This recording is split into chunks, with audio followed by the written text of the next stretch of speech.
दोस्तों, आज हम जैकी चैन की फिल्म राइड ऑन को एक्सप्लेन कर रहे हैं। कहानी शुरू होती है और हम जैकी को देखते हैं जो मस्त गहरी नींद में सो रहा था। तभी वहां पर एक घोड़ा आता है और इस आदमी को बालों से पकड़कर घसीटता हुआ ले जाता है। इसका मुंह पानी में डुबो देता है। असल में ये इसका घोड़ा है और अपने मालिक को जगाने का खास अंदाज था जिसे वो रोजाना सुबह फॉलो करता है। इस आदमी का नाम लियो है और घोड़े का नाम रेड।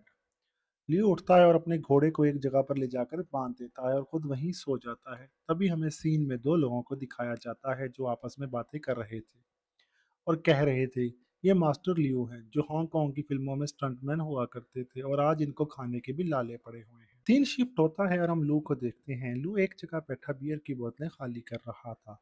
तभी यहाँ दामी नाम का एक आदमी आता है और लू से पैसे मांगता है, लेकिन जब लू बात टालता है तो दामी इसको अपना बैकयार्ड या घोड़ा देने के लिए कहता है, लेकिन लू मना कर देता है। इस पर तामे को गुस्सा आ जाता है और वो कहता है कि मैं तुम्हारा घोड़ा जरूर लेकर रहूंगा। इस पर इन दोनों के बीच लड़ाई शुरू हो जाती है। लू दामी और इसके चमचों को खूब पीटता है और नीचे गिराकर अपने घोड़े को बचाता है। इसके बाद घोड़े पर बैठता है और भागता हुआ एक शो में पहुंच जाता है।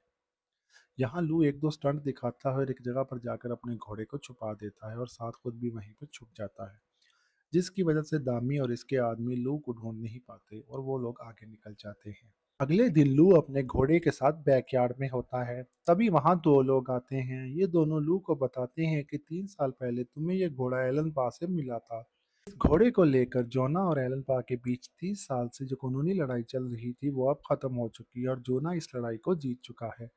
इसीलिए उसने घोड़े को नीलामी में लगा दिया है और अब तुम्हें ये घोड़ा देना होगा।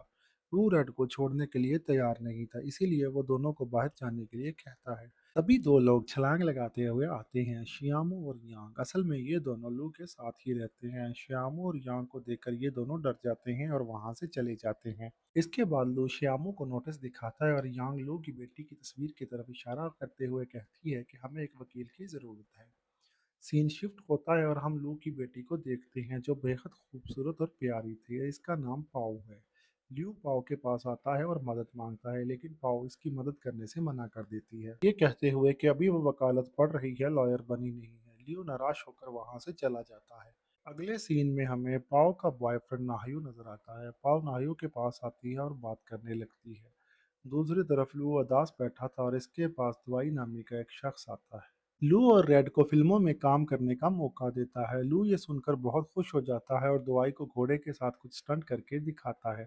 इधर नाहियो पाओ से कहता है कि मेरी फैमिली तुमसे मिलना चाहती है। इस पर पाओ कहती है कि तुम जानते हो मैं अनाथ हूँ, तुम जानते हो, और हमें शादी कब करनी है ये मैं डिसाइड करूंगी।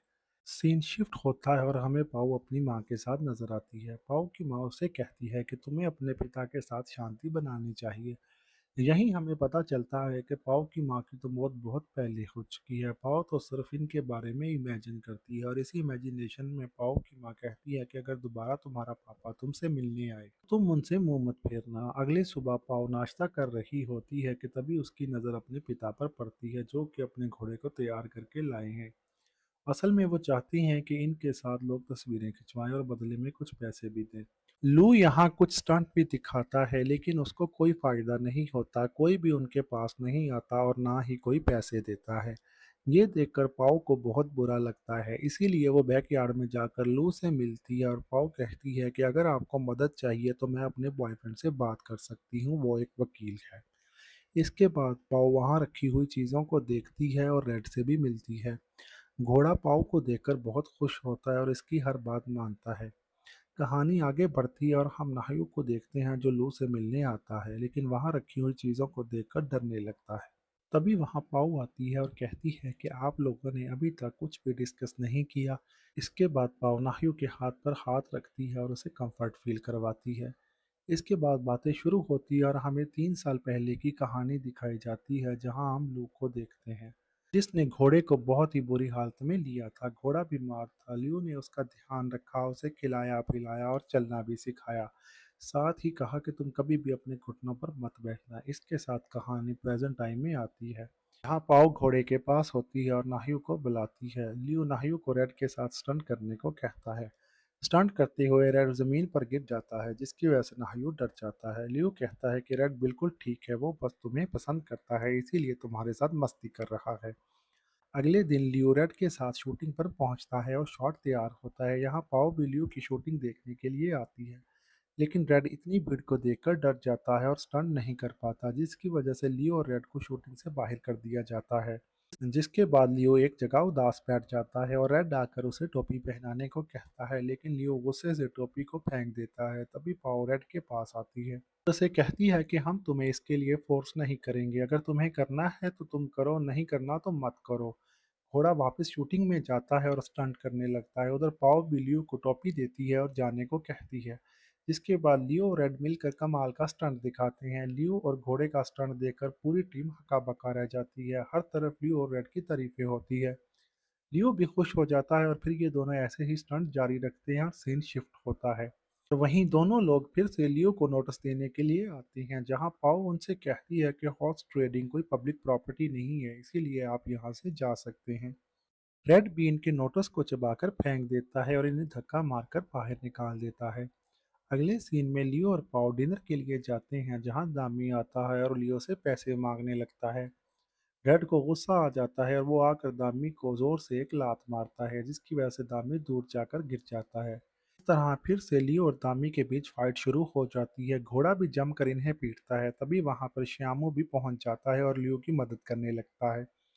ये तीनों मिलकर गुंडों को अच्छा मजा चखाते हैं, जिसके बाद लियो पाओ को पकड़ता है और उछालकर घोड़े पर बैठाकर वहां से निकल जाता है। फिर सीन शिफ्ट होता है और हम रेड को देखते हैं, जो फिल्मों में स्टंट करता है। लियो भी इसके साथ स्टंट करता है, लेकिन इसी बीच एक्सीडेंट के दौरान रेड को चोट लग जाती है और वो घायल हो जाता है, जिसकी वजह से पाओ को गुस्सा आता है और वो लियो के पास आकर कहती है कि अब आप ये स्टंट करना बंद कर दें। इस पर लियो कुछ खास जवाब नहीं देता। अगले दिन लियो और पाओ डिनर पर नाहियो के परिवार से मिलते हैं। यहाँ लियो काफी अनकंफर्टेबल फील कर रहा था और अजीब सी हरकतें भी कर रहा था, जिसकी वजह से पाओ कहती है कि मेरे पापा बड़े लोगों के साथ एडजस्टमेंट नहीं कर पाते, वो कुछ ज़्यादा ही सिंपल हैं। ये सुनकर लियो भी नाहियो की फैमिली से कहता है कि आप मेरी वजह से बेटी को रिजेक्ट मत कीजिएगा, वो बहुत अच्छी है। डिनर खत्म होते ही नाहियो और इसकी फैमिली वापस चली जाती है और उनके जाने के बाद पाओ लियो पर गुस्सा करती है और इन्हें नाहियो की फैमिली के साथ अच्छा बर्ताव ना करने की वजह से जमकर डांट देती है। और इसके साथ वो इनसे कहती है कि आपको रेड के साथ अच्छा बर्ताव करना चाहिए। सीन शिफ्ट होता है और हम पाओ को देखते हैं, जो रेड के साथ बैठकर टीवी देख रही थी। टीवी पर पाओ अपने फादर और रेड के स्टंट देख रही थी। यहाँ लियो भी होता है। टीवी देखते हुए पाओ अपने पापा से कहती है कि आप बहुत कूल हो। यह सुनकर लियो की आंखें नम हो जाती है और पाओ की आंखों से भी आंसू निकल आते हैं। तभी सीन शिफ्ट होता है और हम 8 साल पहले पहुंच जाते हैं। यहाँ लियो होता है, जो कि एक बहुत ही ऊंची जगह पर स्टंट कर रखा था। ये स्टंट करते हुए लियो अचानक से नीचे गिर जाता है और इसके सर पर गहरी चोट आती है। इस चोट की वजह से लियो को पूरे 8 महीने तक कोमे में रहना पड़ा था। असल में ये सब लियो अपनी बेटी को बता रहा होता है। लियो कहता है कि इन 8 महीनों में कोई काम ना करने की वजह से वो दिवालिया हो गया था और तुम्हारी माँ से भी नहीं मिल पाया। पाओ कहती है कि माँ की तरफ से मैं आपको माफ़ करती हूँ, और दूसरी तरफ दामी बैकयार्ड में रेड के पास आता है और उसे इंजेक्शन लगाने की कोशिश करता है ताकि वो उसे अपने साथ लेके जा सके, लेकिन तब रेड की आंखें खुल जाती हैं और ये सब मिलकर उसे पकड़ने की कोशिश करने लगते हैं। रेड इनसे बचने की पूरी कोशिश करता है। इससे पहले कि दामी रेड को काबू कर पाता, वहां लियो पहुंच जाता है और इन सबकी पिटाई करने लगता है। लियो एक चेयर पर बिठाकर दामी को सीढ़ियों से घसीटता हुआ नीचे लाता है और नीचे गिराकर दामी से कहता है कि तुमने हाथ क्यों नहीं छोड़ा। इस पर दामी कहता है कि मेरा हाथ फंस गए थे। इस तरह लियो दामी और इसके साथियों को मार मार कर वहां से भगा देता है। अगली सुबह फिल्म स्टार युआन लियो के पास आता है और यह दोनों साथ में बैठकर चाय पीते हैं और ढेर सारी बातें करते हैं। युआन लियो से कहता है कि अगर उस दिन हांगकांग में आप ना होते तो शायद आज मैं जिंदा नहीं होता। फिर युआन कहता है कि मैं अब आपके साथ एक फिल्म बनाना चाहता हूँ, मैं चाहता हूँ कि आप और रेड इसमें काम करें। लेकिन लियो कुछ सोचता है और सुनकर मना कर देता है, जिसके बाद युआन वहां से वापस चला जाता है। इसी शाम पाओ और नाहियो लियो के पास आते हैं और वो दोनों उसे बताते हैं कि हमें सबूत मिल गए हैं। ये सुनकर लियो बहुत खुश होता है और तभी पीछे से रेड आकर टी शर्ट उठा देता है, जिस पर लियो पाओ को बताता है कि सुबह फिल्म स्टार युआन आए थे, उन्होंने मुझे फिल्म का ऑफर दिया है। ये सुनकर पाओ गुस्सा हो जाती है और वहां से चली जाती है। लियो कुछ समझ नहीं पाता और अगले दिन वो युआन की बताई हुई लोकेशन पर शूटिंग के लिए पहुंच जाता है। यहाँ लियो अपने घोड़े पर बैठकर सीन शूट कर ही रहा होता है कि तभी उसे अपने घोड़े का ख्याल आता है और ध्यान ना देने की वजह से वो ज़मीन पर गिर जाता है। इसके बाद लियो उठता है और रेड से माफ़ी मांगता है और कहता है कि अब रुकने का समय है। इसके बाद लियो युआन से माफ़ी मांगता है और फिल्म के लिए मना करके वहाँ से वापस चला जाता है। लियो रेड के साथ पाओ के पास पहुँचता है और कहता है कि मैं पहली बार काम छोड़कर आया हूँ। पाओ ये सुनकर बहुत खुश हो जाती है और दौड़कर आती है। लू सोचता है कि पाओ इसके गले लगेगी, लेकिन पाओ रेड के गले लग जाती है। ये सीन थोड़ा मज़ाहिया हो जाता है। खैर अगले सीन कोर्ट के अंदर दिखाया जाता है जहाँ केस की हायरिंग होती है। लियो ये केस हार जाता है। इसके बाद नाहियो रेड के नए मालिक के पास आता है और उसे कहता है कि आपके लिए भले ही एक गेम हो, लेकिन लियो का वो परिवार है, लेकिन इन सब का कोई फ़ायदा नहीं होता। अगले सीन में लियो रेड के पास होता है और उसे कहता है कि अब हमें अलग होना होगा। तब रेड ग्लव्स लाकर लियो को देता है और ये दोनों लास्ट टाइम प्रैक्टिस करते हैं।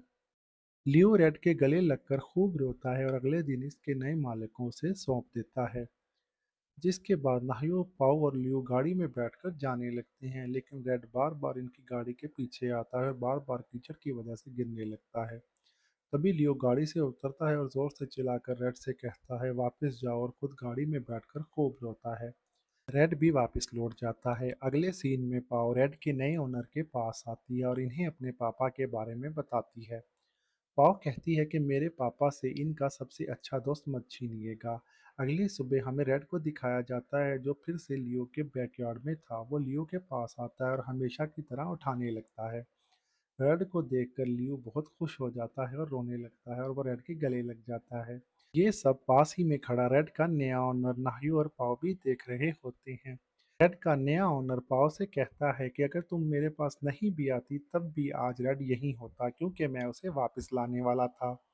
असल में वो खाना ही नहीं खा रहा था। इसके बाद पाव और नाहियो भी लियो के पास आते हैं और तीनों रेड के गले लगते हैं और ये कहानी यहीं ख़त्म हो जाती है।